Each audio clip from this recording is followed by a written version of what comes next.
আপনি কি অন্ধের মতো দৌড়চ্ছেন শুধুমাত্র টাকা উপার্জন করার জন্য? তাহলে স্টিভ জবসের এই মূল্যবান কথাটি আপনার জন্য। স্টিভ জবস বলেছেন, যখন আমার যথেষ্ট টাকা ছিল না, আমি টাকা উপার্জনের জন্য ছুটিনি, বরং আমি শান্ত হয়ে ভাবতে বসেছিলাম। আমরা প্রায় সবাই একই ভুল করি। টাকা নেই তো মরিয়া হয়ে যে কোনো কাজ ধরি, যে কোনো জায়গায় ছুটি।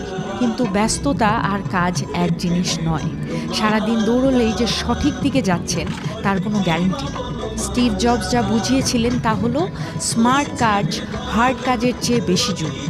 একটু থেমে চিন্তা করলে বোঝা যায় কোথায় সময় দেওয়া উচিত, কোন স্কিল শিখলে দাম বাড়বে, কোন পথে এগুলে দীর্ঘমেয়াদে লাভ হবে।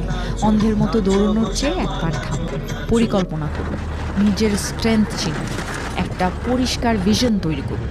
কারণ ভুল পথে দ্রুত দৌড়ানোর চেয়ে সঠিক পথে ধীরে ধীরে চলা অনেক ভালো। টাকা আসবে